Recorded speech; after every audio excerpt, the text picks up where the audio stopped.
Es despiadado, resuelto, letal y uno de los mejores tácticos militares que el mundo haya conocido. Un brillante estratega cuyas tropas desean matar y morir por él. Todo por la gloria de Grecia. Es Alejandro Magno. En el siglo IV a.C., Alejandro gobierna más de la mitad del mundo conocido. Pero eso no es suficiente para él. Quiere más. Ansioso por expandir su imperio, Alejandro desea conquistar un nuevo territorio, la India. Todo lo que se interpone ante él son 2 inmensos ríos y 3/4 de millón de soldados indios.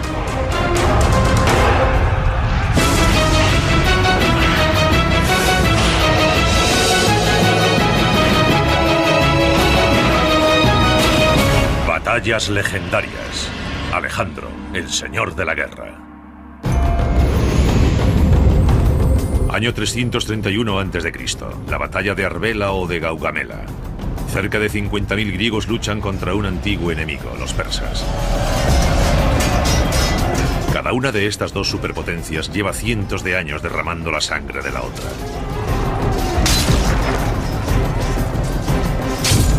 Los griegos se enfrentan a un enemigo que los dobla en número. Pero en ese día de octubre salen victoriosos.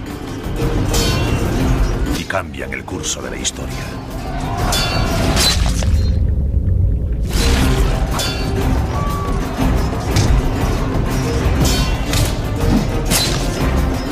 Y se lo deben a la brillantez táctica de su comandante. Alejandro Magno tiene entonces 25 años. Ha llegado su momento. Realmente Alejandro tiene un carisma increíble. Es guapo y con un físico fuerte y musculoso. Es muy carismático y sus soldados prácticamente lo adoran. En menos de 5 años había conseguido llevar a cabo un importante plan estratégico: la invasión y la destrucción del imperio persa. En 5 años logró eliminar la oposición interna y forzar una batalla crucial en el actual Irak, en las llanuras de Gaugamela, donde destruyó los restos del ejército persa. Por derecho de conquista, se convirtió en el emperador de toda Persia. Hay quien cree que Alejandro está predestinado a alcanzar la grandeza por su estirpe, que la familia de su padre desciende de Hércules y la de su madre de Aquiles. El imperio de Alejandro se extiende ahora desde Grecia hasta Egipto, hasta el actual Afganistán, uno de los mayores de toda la historia. Pero la sed de Alejandro de poder y gloria es insaciable. 5 años después de derrotar a los persas, Alejandro está listo para enfrentarse a un nuevo oponente. Marcha con 32.000 experimentados soldados a lo largo de las orillas del río Indo, listo para su próxima conquista: la India. Alejandro ha estado muy ocupado los últimos 8 años. Ni siquiera tiene 30 años. Y ya es el emperador de Persia tras derrotar al poderoso imperio en una campaña muy sangrienta. Es el faraón de Egipto. Allí ni siquiera tuvo que combatir. Se rindieron ante él. Y ahora tiene su mirada puesta en la India. Desde una perspectiva geográfica y táctica, el problema para llegar a la India es cruzar 2 grandes ríos, el Indo y el Hidaspes. Estos ríos serían un desafío insuperable para la mayoría de los ejércitos, pero no para el de Alejandro, cuya previsión y planificación son legendarias. Con 2 años de antelación ordena que viajen fabricantes de barcos desde las costas de Siria para construir las naves que permitirán a sus tropas cruzar el río Indo. Cuando Alejandro logre cruzar el Indo, deberá enfrentarse al rey Ambi, gobernante de Taxila. Taxila es la capital de Panjab, un país situado entre los ríos Indo e Hidaspes. Ambi tiene 2 opciones. Una es luchar, ver su ciudad aniquilada y probablemente ser ahorcado. Alejandro solía aplicar a sus enemigos muertes lentas, públicas y dolorosas como castigo ejemplar. La otra opción es colaborar, salvar su ciudad y tal vez incluso conservar su trono. Ambi decide evitar la confrontación. Alejandro cruza el río y se apodera fácilmente de Taxila, convirtiéndola en una base de operaciones para su invasión de la India. El siguiente obstáculo es alcanzar y cruzar el segundo río, el Hidaspes. Está a 160 kilómetros de distancia, pero Alejandro lo tiene todo previsto.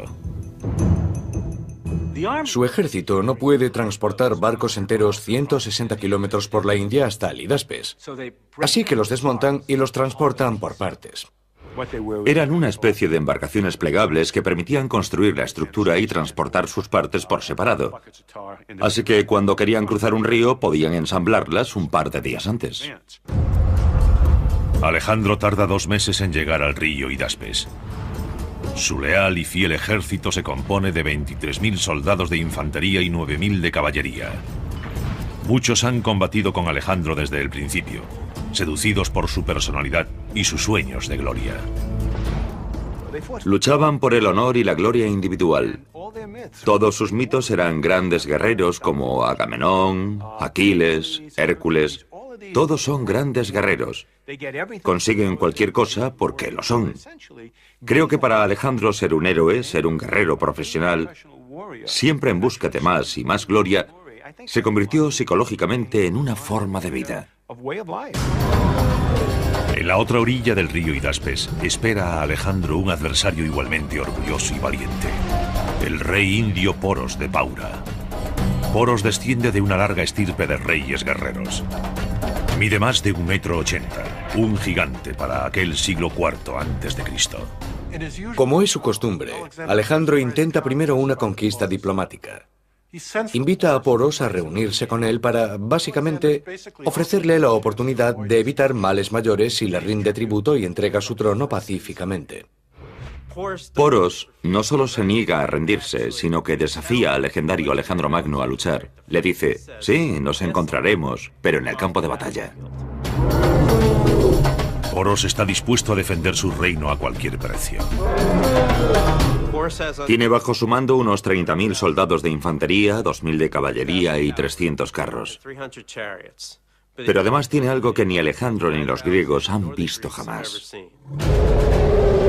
Dispone de 200 elefantes de guerra, listos para el combate.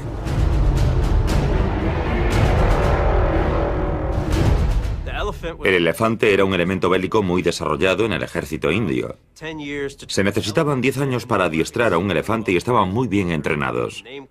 Respondían a sus nombres a toques de silbato y combatían. Intentemos imaginar la situación. Poros está en la orilla este del río Hidaspes, dispuesto a impedir que Alejandro lo cruce. En la orilla oeste se encuentra el ejército de Alejandro, y entre ambos fluye un río bastante ancho, bastante profundo y bastante rápido, el Hidaspes. Alejandro se enfrenta a un gran desafío: lograr que su ejército de 32.000 hombres cruce el río embravecido sin perder el crucial factor sorpresa. Si se limita a cruzar justo delante de Poros, sus soldados serán blancos fáciles. El ejército indio los eliminará fácilmente uno a uno con sus flechas en medio de la corriente o al intentar llegar a la otra orilla. Alejandro necesita un plan táctico y pone en marcha una increíble partida del juego del gato y el ratón. En caso de duda hay que engañar y fingir. Comienza con el simple hecho de encargar suministros logísticos de grano. Comienzan a llegar envíos de cereales y lo hace por una razón psicológica. Estamos a finales de primavera o comienzos de verano. La conclusión es que no tiene intención de cruzar por ahora, sino hacerlo cuando la corriente y la profundidad del río sean menores. Poros está convencido de que no cruzarán hasta la siguiente estación, y Alejandro moviliza a sus hombres. En la segunda etapa del engaño, movilizó parte de su ejército, sobre todo la caballería, pero también algo de infantería, y ordenó que marchasen por la orilla, corriente arriba, corriente abajo, arriba y abajo.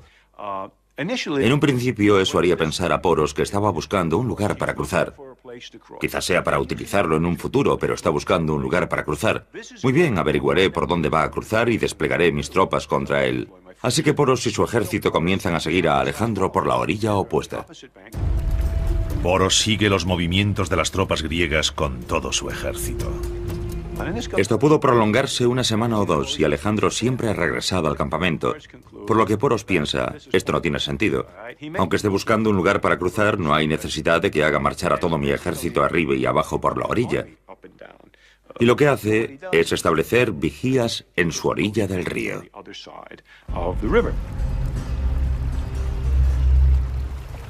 Eso es exactamente lo que Alejandro pretendía. A continuación ordena a sus hombres iniciar la segunda etapa de su minuciosa campaña. Su misión es encender hogueras, hacer ruido y atraer la atención cada noche. Alejandro vuelve a centrar la atención del ejército de Poros en el ruido que hacen sus hombres en la orilla del río. Alejandro ha logrado una ventaja táctica muy importante: la capacidad de mover su ejército por su orilla del río sin provocar una respuesta táctica importante del enemigo. Básicamente, ha reducido el nivel de alerta, la capacidad de atención de Poros y de su ejército.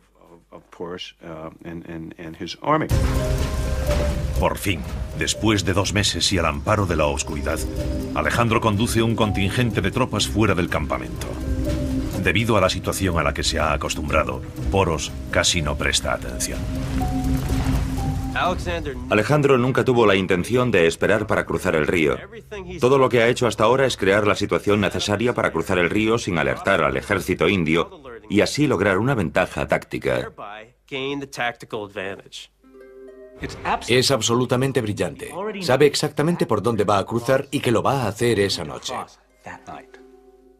Lo que hace es remontar el río 27 kilómetros por la orilla, con 10.000 soldados de infantería, 6.000 de caballería y 1.000 arqueros de caballería ligera aproximadamente. Pero Poros no será el único sorprendido esa noche. El río Hidaspes también deparará algunas sorpresas a Alejandro.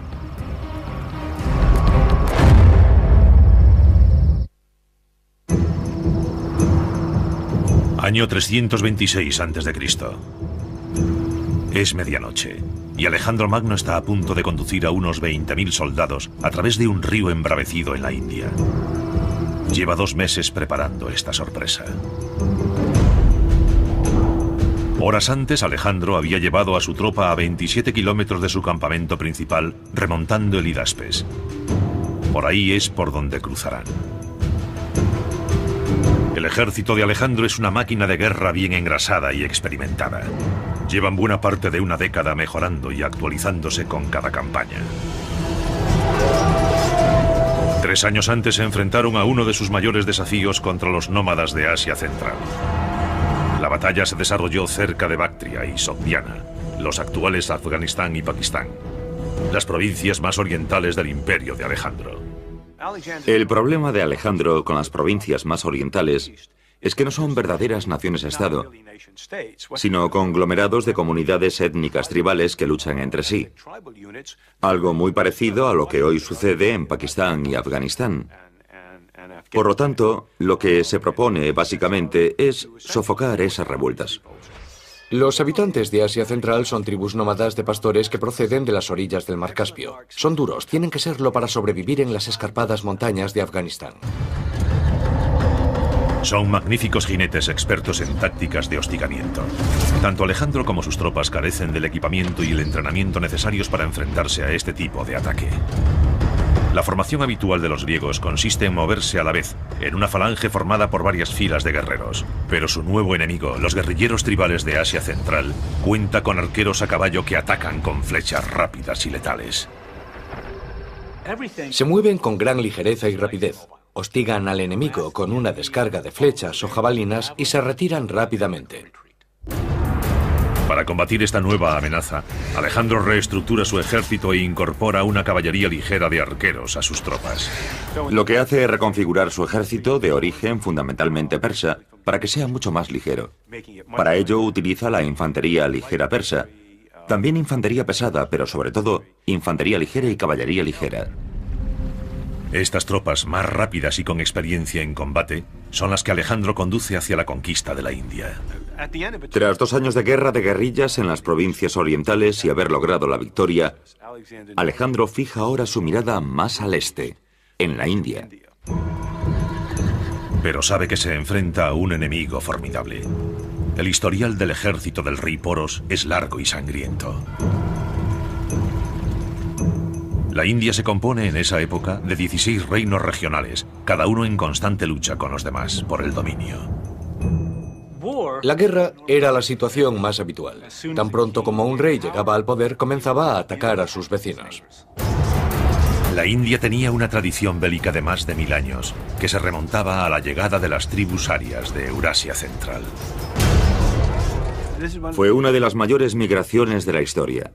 Para hacernos una idea del aspecto de aquellas personas, podemos encender el televisor y ver a las tribus afganas. La población de esa región montañosa del norte no ha sufrido modificaciones genéticas desde el siglo XVIII. Ese es el aspecto que tenían los arios. Era un pueblo alto, moreno, con barba y de ojos oscuros que tenía caballos y carros, por lo que no tardó en conquistar la India. Los expertos siguen discutiendo muchos aspectos de los arios. Sabemos que eran feroces guerreros y que introdujeron el caballo y el carro en el subcontinente indio. Los carros aportan movilidad y velocidad en el campo de batalla y permiten a los arios conquistar la mayor parte del subcontinente. También sabemos que durante un milenio tras la invasión aria, la India fue gobernada por guerreros cuyas tribus estaban constantemente en guerra unas con otras.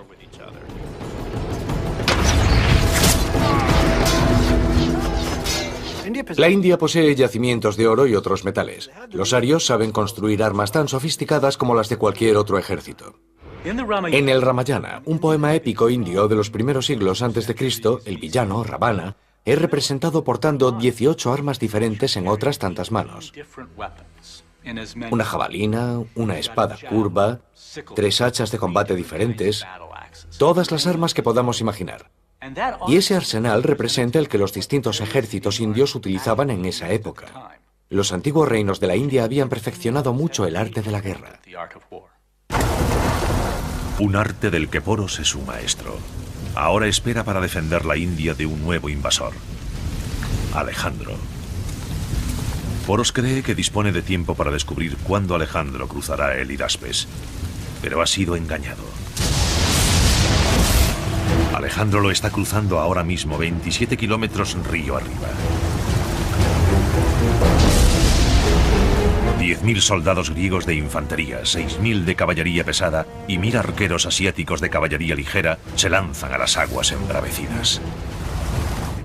Hay tormenta, cruzan en plena noche y está nublado. La oscuridad es total. Se lanzan a las aguas embravecidas casi a ciegas. Es algo aterrador. La intensa corriente agita las endebles embarcaciones plegables de los griegos. Algunos soldados utilizan pieles de cabra llenas de paja para mantenerse a flote. Los caballos irían nadando delante de los soldados o tirarían de ellos por las riendas. Están cruzando el río durante la noche, es una maniobra bastante complicada. Peor aún, empieza a llover y a soplar el viento. Sin embargo, una gran tormenta beneficiaría a Alejandro, ya que eso disimularía el ruido y mantendría a los vigías de Poros a cubierto. Alejandro está seguro de haber elegido bien el lugar por el que cruzar, pero lo que él considera la otra orilla del río es en realidad una isla que divide el río en dos. Cruza el río, llega a la isla, la atraviesa por un estrecho desfiladero en el que puede ocultar sus tropas de Poros y descubre horrorizado que no está en la otra orilla. No es la orilla opuesta, sino una isla. Descubren otra isla oculta detrás de la primera. Los griegos han de cruzar el río 2 veces más y el tiempo se agota. Alejandro acaba de cometer uno de los pocos errores tácticos de su carrera. Cuando buscó el lugar por donde cruzar, no envió nadadores a la otra orilla. Vio una isla y la orilla detrás de ella. Pero lo que él consideraba la otra orilla era otra isla. Y ahora piensa, ¿qué vamos a hacer? El río es demasiado profundo. Así que recorren la isla hasta que encuentran un lugar donde el agua les llega hasta el pecho y cruzan por allí nadando y arrastrando sus equipos hasta llegar a la otra isla. Está amaneciendo, tienen hambre y frío, y están empapados, pero aún así alcanzan la otra orilla del río. Poco tiempo después, los vigías descubren lo que ocurre y un jinete informa a Poros de que Alejandro ha logrado cruzar y avanza hacia él con sus tropas. Poros se enfrenta a un dilema. Sus vigías dicen que Alejandro ha cruzado el Hidaspes, pero enfrente de su campamento ve un gran número de tropas griegas. Alejandro, astutamente, había dividido su ejército la noche anterior. Unos 15.000 soldados cruzaron el río, pero otros 12.000 se quedaron en el campamento. Dejando esas tropas en la otra orilla impide que Poros se mueva porque ignora por completo si Alejandro ha movilizado el grueso de su tropa o se trata de un señuelo. Si así lo cree, el grueso del ejército enemigo cruzará delante de él y estará entre la espada y la pared. ¿O será aquel el ataque principal? Ante este dilema, Poros toma una decisión. Envía solo un destacamento para hacer frente a los griegos que han cruzado el río. Al no movilizar el grueso de sus tropas, descubre su juego. Cree que el grueso del ejército griego está frente a él al otro lado del río, y lo que se aproxima hacia él es un contingente más pequeño. Poros envía solo 2.000 de sus 4.000 soldados de caballería pesada y 200 de sus 300 carros hacia el norte a enfrentarse con el enemigo. Su comandante será el hijo de Poros, también llamado Poros.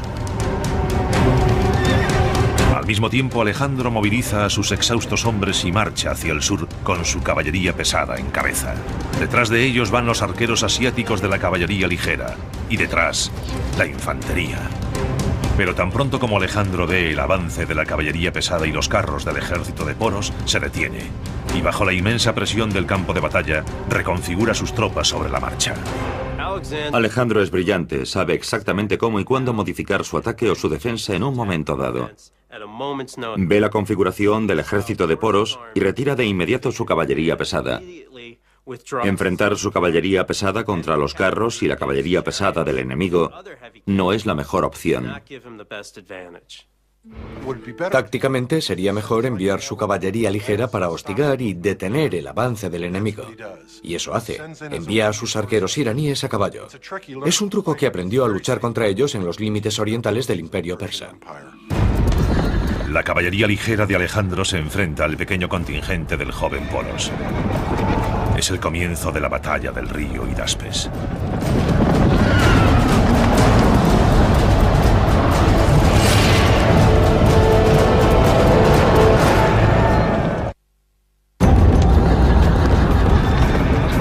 Año 336 a.C. La batalla del río Hidaspes, una de las más brutales de la historia, ha comenzado.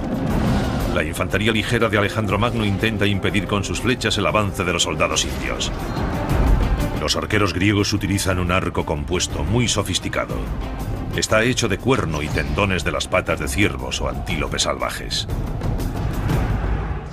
El modus operandi de los arqueros a caballo de Alejandro es atacar y huir. Atacar y huir, no llevan armadura. Como no se acercan lo suficiente al enemigo, no la necesitan, ya que no hay arqueros entre los indios. Protegen sus cabezas con gruesos turbantes de algodón y sus torsos con una armadura acolchada, sorprendentemente resistente. Probablemente era como un chaleco antibalas, compuesto quizá de 2 capas de algodón o incluso lana. Entre esas 2 capas habría algodón sin procesar. Lo crean o no, las fibras de algodón en ramas sin procesar bastan para parar una flecha. Los arqueros a caballo de Alejandro detienen a las tropas indias y las inmovilizan. Su objetivo es restar fuerzas al ataque de la caballería india e impedir que se disperse. Y eso es exactamente lo que ocurre. Han impedido que se disperse y permanece casi inmóvil. Alejandro moviliza entonces sus escuadrones de caballería pesada griega, que se abalanzan sobre la inmóvil caballería india.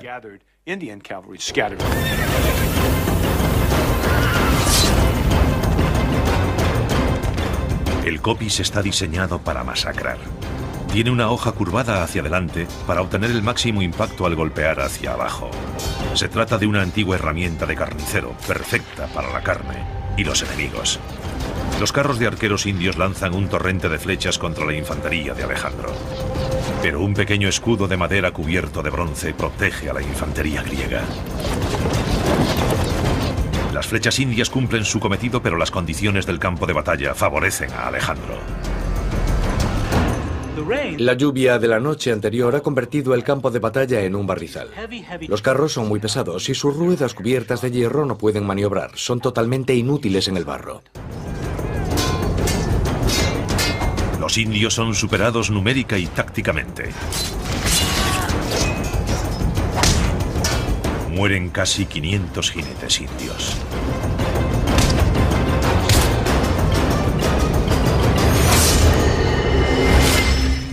Según parece, los carros no llegaron a entrar en combate, o si lo hicieron, fueron totalmente ineficaces, sobre todo porque la caballería podía maniobrar más fácilmente. El joven Poros es uno de los caídos.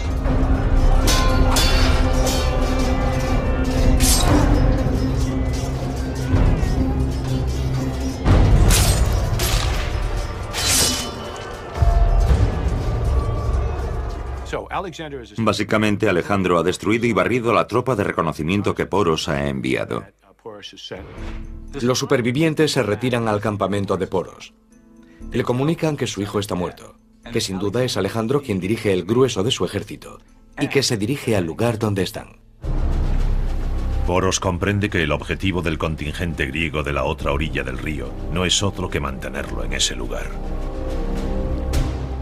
Poros sigue sufriendo la amenaza de un ataque a través del río, así que deja allí un contingente importante como retaguardia para hacer frente a ese posible ataque. Hace salir al resto de su ejército del campamento y lo dirige río arriba al encuentro de Alejandro. Unas 3 horas más tarde se detiene en un campo de batalla favorable. Según los textos, Poros desplegó su ejército en el primer lugar en el que encontró el terreno seco. ¿Por qué lo haría? Por 2 razones. La primera, porque tenía 200 carros a su disposición. La segunda son los elefantes, que son pesados y no sirven de nada si resbalan continuamente. Poros posiciona su ejército. Pocos kilómetros al norte, Alejandro refuerza el suyo. Antes de cruzar el Hidaspes, además de dividir su ejército, había situado refuerzos a mitad de camino entre su campamento principal y el lugar por el que cruzaría el río. Por lo tanto, durante la noche no había dividido su ejército en 2 contingentes, sino en 3. Y estos refuerzos, unos 4.500 soldados de infantería y 3.000 de caballería, son tropas frescas. Han dormido algo, han recorrido la mitad de la distancia que el grupo de Alejandro y todavía no han entrado en combate. Los refuerzos cruzan el río y se unen al contingente de Alejandro. Alejandro está ahora al frente de unos 8.000 soldados de caballería y aproximadamente 15 o 16.000 soldados de infantería. Pero los hombres de Alejandro están demasiado dispersos. La caballería va delante y la exhausta infantería la sigue con varias horas de retraso. A medida que Alejandro se acerca al campo de batalla, ve a Poros, y dada la situación se ve obligado a retrasar la batalla. Y lo hace ordenando avanzar a sus arqueros iraníes a caballo, que comienzan a hacer pasadas ante el enemigo lanzando flechas.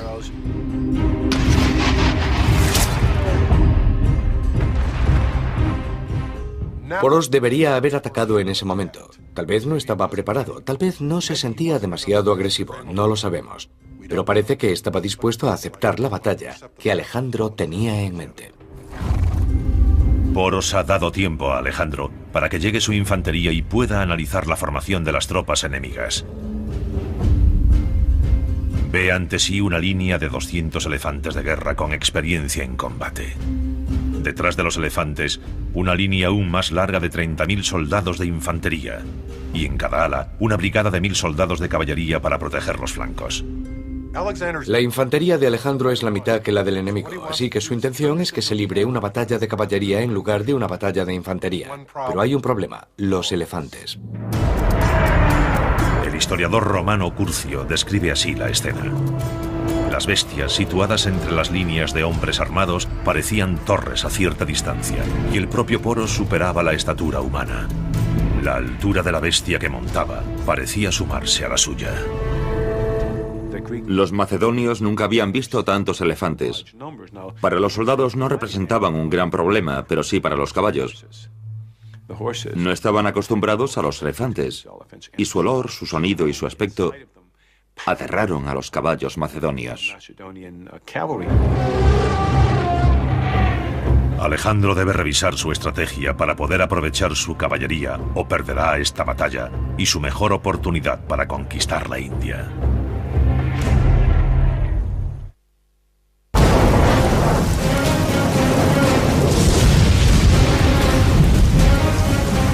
Alejandro ha pasado una dura noche cruzando el río Hidaspes.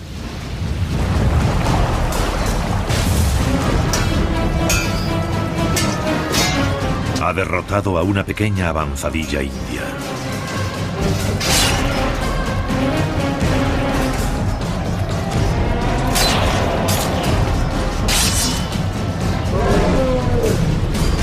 Y ahora está a punto de lanzar su ataque contra el grueso del ejército indio. La infantería india duplica en número a la griega. Alejandro sabe que su fuerza reside en su caballería, 4 veces mayor que la india. La clave reside en evitar una batalla de infantería. Alejandro tenía la gran habilidad de analizar rápidamente el campo de batalla y de crear una estrategia que le diese ventaja. Alejandro despliega su escuadrón de caballería de 4.000 jinetes hacia el flanco izquierdo de Poros. Poros solo dispone de 2.000 soldados de caballería, 1.000.000 en cada flanco. Poros ordena a su caballería del flanco derecho abandonar su posición, cabalgar por detrás de la línea de combate y reforzar el flanco izquierdo. Y ese es el error que Alejandro ha estado esperando. Ordena que Coeno, uno de sus comandantes y 2.000 de sus soldados de caballería que se dirigían hacia el flanco izquierdo de Poros, cambien de dirección y ataquen el indefenso flanco derecho. Los 2.000 jinetes llegan al flanco derecho, donde no hay nadie con quien luchar. Giran a la derecha y cabalgan hasta situarse tras las posiciones de los indios. Es una situación extraña que se debe a la brillantez táctica de Alejandro. Coeno y los 2.000 soldados de caballería se sitúan detrás de las líneas indias, y Alejandro ordena a sus arqueros a caballo que descarguen sus mortíferas flechas sobre la caballería india una y otra vez. Entonces, Alejandro ordena a su brigada de élite de 2.000 jinetes que superen a galope tendido por la derecha el flanco izquierdo de Poros. Poros hizo lo que cualquier comandante habría hecho. Intenta desplegar su flanco izquierdo. Ordena a su flanco izquierdo que cambie su posición hacia la izquierda, lo que implica abandonar sus posiciones. Forman una columna de marcha y comienzan a moverse hacia la izquierda para evitar ser superados. A medida que los indios comienzan a marchar hacia la izquierda, y con Coeno también en movimiento, Alejandro vuelve a cambiar de dirección. En lugar de rodear el flanco izquierdo de Poros, ordena un movimiento hacia el interior y logra aislar el ala izquierda del grueso del ejército enemigo. Al mismo tiempo, Coeno, que ha rodeado todo el campo de batalla, llega a lo que llamamos Schwerpunkt, el punto decisivo de la batalla, y ataca el flanco izquierdo del ejército de Poros. La situación de Poros es exactamente la que Alejandro quería. Su ala izquierda está destrozada y su caballería destruida. Alejandro siempre parece alcanzar en cada batalla un punto crucial en el que cambiar la táctica. Un punto crucial en el que, en lugar de dirigirse hacia el exterior, lo hace hacia el interior. Se dirige hacia una brecha en vez de rodearla. Hacerlo y permanecer al mismo tiempo con sus tropas denota un talento poco común. Alejandro lanza ahora su infantería pesada contra el centro del ejército indio. Pero Poros no está dispuesto a rendirse. Ordena atacar a sus arqueros. El arco indio mide 1,82 m y está hecho de bambú resistente y flexible. Para extenderlo totalmente, el arquero debe anclar el arco en el suelo y sujetarlo con un pie. Su enorme tamaño le proporciona una potencia inigualable. Sus flechas con punta de hueso o metal pueden penetrar cualquier armadura. Sin embargo, debido al mal tiempo, los arcos son ineficaces. La noche anterior había llovido, y aquellos miles de soldados, caballos y elefantes convirtieron el terreno en barro. El ejército indio no estaba acostumbrado a luchar durante la temporada de lluvias. Sus arqueros no podían anclar sus arcos. Fue un duro golpe para Poros, que perdió una de sus armas más poderosas. Con su flanco izquierdo destruido, el ejército de Poros se reduce a su infantería, sus poderosos elefantes de guerra y sus arqueros. No se luchaba solo contra los elefantes. Transportaban una plataforma para soldados con arcos o lanzas. A su lado marchaban 13 soldados de infantería, como los que protegen hoy los tanques. Pero los elefantes tienen un punto débil, sus ojos. La infantería griega intenta alcanzar su objetivo. Imaginen lo que ocurre si un elefante pierde un ojo. Se vuelve loco, y un elefante es un animal enorme. En medio del caos, Alejandro ataca el centro del ejército indio y pulveriza su flanco. A pesar de estar atrapado en un doble ataque mortal, Poros continúa luchando. El centro se colapsa. Es un enorme caos de 10 o 12.000 hombres, animales, carros, burros, caballos, de todo. No pueden moverse. La infantería sigue presionándolos y también la caballería desde el flanco. Este tipo de batallas que se desarrollan en campo abierto no suelen causar muchas bajas. Pero cuando se llega al combate cuerpo a cuerpo se vuelve sangrienta y terrible porque no se puede maniobrar. Y tampoco escapar. El problema de la batalla del Hidaspes fue la falta de escapatoria. Es un brutal combate cuerpo a cuerpo. Los animales son descuartizados. La batalla del Hidaspes se convierte en una matanza espantosa. Alejandro y sus tropas están destruyendo al ejército indio en la batalla del río Hidaspes. Alejandro ordena a lo que queda de su caballería cabalgar alrededor de esa masa de hombres temblorosos y asustados. El ejército de Poros está atrapado en una trampa mortal. No puede maniobrar. 10.000 seres humanos son presionados por otros 8.000 en una verdadera carnicería.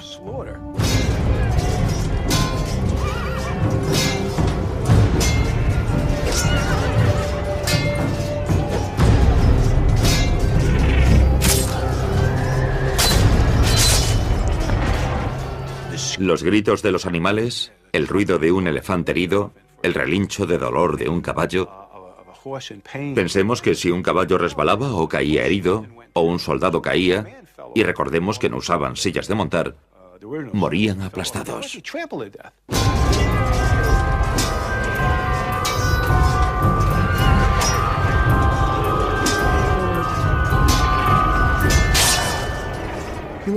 Seres humanos heridos por espadas, lanzas o hachas, el ruido y los gritos. El campo de batalla se cubre de sangre, vísceras y trozos de carne humana. Y el olor. Un olor horrible. Un elefante, como muchos otros animales, defeca cuando es herido. Intenten imaginarlo. Un ruido, un olor y un horror absolutamente terribles.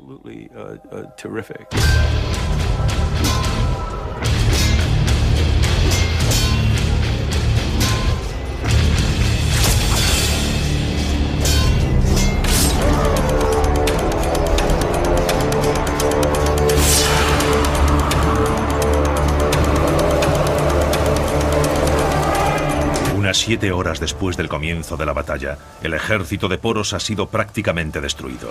Pero Poros sobrevive. El ejército de Poros no ha sido destruido por completo, pero probablemente ha perdido unas 3/4 partes. Él mismo sigue luchando malherido. Alejandro admira la valentía de Poros y su determinación por seguir luchando pese a una derrota segura. Alejandro ve en Poros un espíritu afín. No quiere matar a un guerrero que ha llegado a respetar, así que envía a un mensajero para ofrecerle un encuentro. El historiador griego Arriano recoge aquella conversación. Alejandro fue el primero en hablar y dijo: ¿Cómo debo tratarte? Trátame como a un rey, fue la célebre respuesta de Poros. Alejandro queda tan impresionado por la dignidad y el porte de Poros que le permite seguir siendo rey y conservar sus territorios y sus súbditos. No hay ninguna duda de que Alejandro demuestra una gran brillantez táctica en la batalla del río Hidaspes. Sin duda sabe analizar un campo de batalla. Tiene lo que Napoleón denominó coup d'oeil, un golpe de vista. Observando el terreno y la disposición de las tropas, es capaz de elaborar rápidamente, en este caso, un plan táctico que le sea favorable. Con su victoria en el Hidaspes, Alejandro Magno ha dado su primer paso tras la frontera india. Pero también será el último. A medida que se adentra más en la India, varios estados dejan a un lado sus disputas y se unen contra el invasor. En el próximo campo de batalla, Alejandro se enfrentará a 300.000 soldados indios. Da la impresión de que en su intento por conquistar la India, la estrategia de Alejandro quizá no fue tan buena como lo había sido en el pasado. Cualquier perspectiva razonable de la India de aquella época le habría llevado a la conclusión de que se trataba de una empresa bélica casi imposible para un pequeño ejército griego. Los hombres de Alejandro consideran que el objetivo de su líder se ha convertido en una misión suicida. Llevan mucho tiempo combatiendo y parece avecinarse un motín. Intenta convencerlos para seguir adelante. Es un líder carismático y sus tropas son leales, pero han alcanzado su límite. Alejandro, siempre compenetrado con sus hombres, decide plegarse a la voluntad de sus tropas y se dirige al sur para regresar a Babilonia, en el actual Irak. Pero su aventura oriental podría haberle costado la vida. Lo más probable es que muriese de malaria en Babilonia. Según los textos, también había sido nombrado faraón y su cuerpo fue enviado a Egipto, donde fue embalsamado y puesto en un ataúd de cristal. Alejandro Magno, uno de los estrategas militares más brillantes de la historia, muere a los 33 años. Conquistó gran parte del mundo conocido. Su historial y su capacidad de liderazgo han inspirado a otros grandes militares a lo largo de la historia. En 1991, durante la Primera Guerra del Golfo, el general Norman Schwarzkopf aplicó con el llamado gancho de izquierda una de las estrategias de Alejandro Magno. Como Alejandro, Schwarzkopf básicamente fingió un ataque principal desde el sur contra las fuerzas iraquíes que ocupaban Kuwait. Pero el grueso de sus tropas, la caballería pesada actual, los tanques, dio un rodeo de cientos de kilómetros hacia el oeste para situarse en el flanco derecho de los iraquíes. Un gancho de izquierda con el que noqueó al ejército iraquí. Las batallas terrestres de la Operación Tormenta del Desierto no duraron más de 100 horas. Alejandro se habría sentido orgulloso del éxito de su táctica de fingir y rodear. Alejandro Magno combatió durante más de 11 años, recorrió más de 32.000 kilómetros y nunca perdió una batalla. Sin embargo, nunca estuvo satisfecho. Es una de las cuestiones más interesantes de esta historia. Tras alcanzar todos los objetivos estratégicos que se había propuesto y además contra todo pronóstico, ¿por qué Alejandro quería siempre más? ¿Por qué nada era suficiente para él? Creo que es un personaje muy peculiar a nivel psicológico. Pero básicamente creo que fue un griego muy tradicional. Cuando analizamos la historia de Grecia vemos que sus soldados no luchaban por razones estratégicas, ni siquiera por objetivos políticos. Eso aparecerá mucho más tarde, ya que no existe un sentimiento de ser griego. No existe una nación griega, por así decirlo. ¿Por qué luchaban? Luchaban por su honor y la gloria individual. Alejandro, forjador de imperios con una insaciable sed de gloria, difundió la cultura griega por todo el mundo conocido. Sin embargo, murió con el anhelo de haber conquistado aún más.